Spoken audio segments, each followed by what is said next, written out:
Dear friends, dear students, আমি স্বরূপ কুমার সরকার, English teacher এবং মোটিভেশনাল স্পিকার। অনেকে নেশা ছাড়তে পারে না, যেমন সিগারেটের নেশা, যেমন মদ্যপানের নেশা, যেমন ড্রাগের নেশা। তো আমার তো মনে হয় তারা বলে তাদের ক্রেভিং হয়, কিন্তু আমার নিজের ব্যক্তিগতভাবে মনে হয় যে তাদের হোয়াইটা পরিষ্কার না।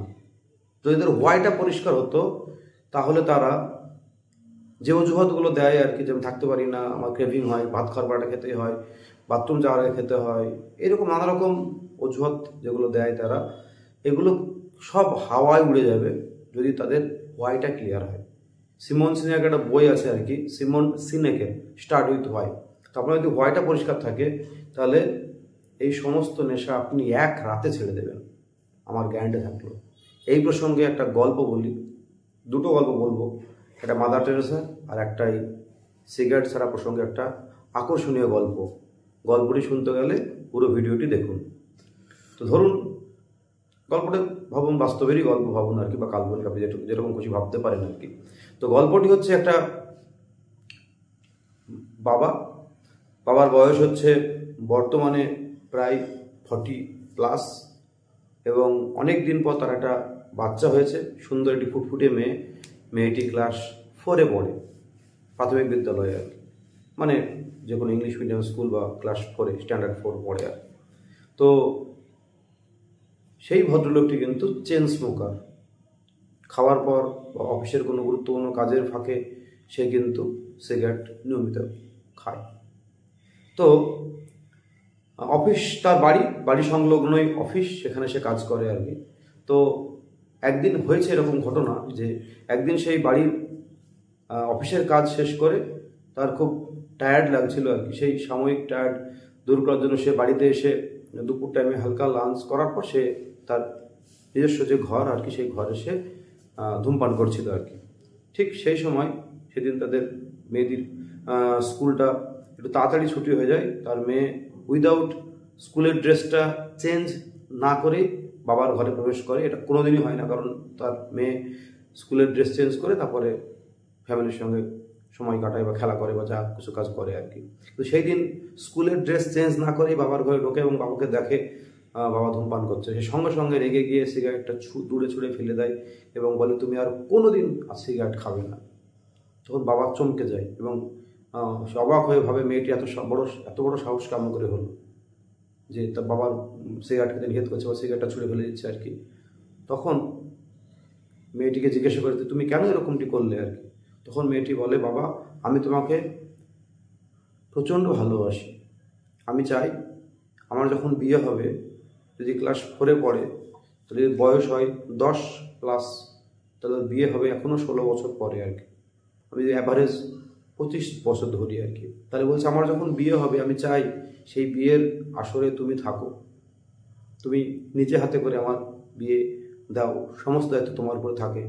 আমি আমার বিয়ের আসরে তোমাকে আমি দেখতে চাই বাবা, কারণ আমি তোমাকে খুব ভালোবাসি।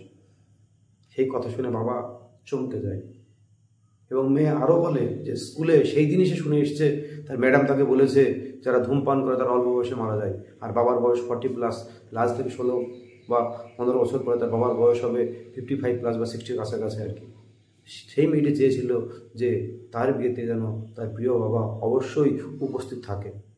সেই কথা শুনে তার বাবার মন এক রাতের মধ্যে পুরো পরিবর্তন হয়ে যায়।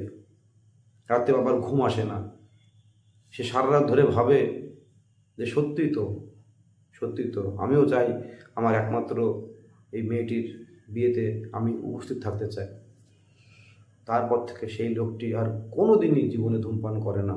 তার বন্ধুবান্ধব, তার অফিস, তার ক্রেভিং, ভাত খাওয়ার পর কোনো কিছুই তাকে আর, তার সবথেকে বড় কথা যে সিগারেটের জন্য যে বলা যায় যে কিছু উইথড্রল সিনড্রোম থাকে, তার কিছু আসে না তার মনের মধ্যে।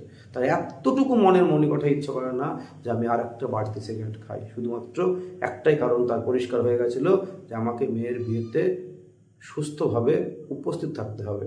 এই হোয়াইট যদি ক্লিয়ার থাকে তাহলে আপনি যে কোনো নেশা পৃথিবীর ছাড়তে পারবেন এক নিমেষে। আরেকটি গল্প বলি, এটা মাদার টেরেসার গল্প। মাদার টেরেসা যখন নোবেল লেকচার দেন আর কি, সেখানে বিভিন্ন বিশ্বের বিভিন্ন প্রান্ত থেকে বিভিন্ন লোক, বিভিন্ন অর্গানাইজেশন প্রচুর সাহায্য করতো মাদার টেরেসাকে আর কি। একটা সাহায্যের কথা শুনে মাদার টেরেসা চমকে গেছিল যে মাদার টেরেসা একবার ডাকযোগে $15 টাকা এসেছিল এবং তাতে ডিটেলস লেখা ছিল যে একটা ভদ্রলোক, তার প্যারালাইসিস রোগ ছিল, সে 20 বছর ধরে বিছানায় শুয়ে আছে, বিছানাগত, এবং তার সমস্ত শরীরের মধ্যে সে ডান হাতটি নড়াতে পারে, আর তার সারাদিনের একমাত্র সঙ্গী হচ্ছে স্মোকিং। সে স্মোকিং করতে খুব ভালোবাসে। তো সে কি করেছিল, মাদারকে একটু হেল্প করার জন্য সে নিজের সেই স্মোকিং করার সেই কি বলবো ইচ্ছাটাকে ত্যাগ করে 7 দিন সে স্মোকিং করে না, এবং সেই টাকাটা জমিয়ে সে $15 কিন্তু সে মাদার টেরেসা দিয়েছিল। এটাকে বলা হচ্ছে তার ভয়টা পরিষ্কার ছিল যে আমাকে কিছু, মাদার টেরেসার যে তখন ছিল বিভিন্ন রকম, এখনও আছে মিশনারিজ অফ চ্যারিটিস, নির্মল হৃদয়, ওই বাচ্চা মেয়ে বা বাচ্চা অনাথ বাচ্চাগুলোকে, অনাথ শিশুগুলোকে হেল্প করার জন্য সে অর্থ পাঠিয়েছিল। তার ভয়টা পরিষ্কার ছিল। তো উইল পাওয়ার দিয়ে কিছু হয় না। উইল পাওয়ার সাময়িক আবার ইচ্ছা করে খেতে, কিন্তু যদি আপনার ভয়টা পরিষ্কার থাকে ওই বাচ্চার বাবাটির মতো আর কি, তাহলে আপনি, আমারও চ্যালেঞ্জ থাকলো, পৃথিবীর যে কোনো নেশা আপনি এক নিমেষে, এক দিনে, এক মুহূর্তে ছাড়তে পারেন। ধন্যবাদ। এরকম বিভিন্ন গল্প আমি যদি দেখি, কোনো শুনি বা পড়ি, তখন সেই গল্পের বিষয়ে ভিডিও বানাতে ইচ্ছা করে। তো এই সমস্ত যদি কন্টেন্ট, এই সমস্ত গল্প যদি আরও চান, তো প্লিজ আমার চ্যানেলটি সাবস্ক্রাইব করবেন। আমার চ্যানেলের নাম স্বরূপ কমল, আর আমার ফেসবুক প্রোফাইল স্বরূপ কুমার সরকার। পাশে থাকবেন।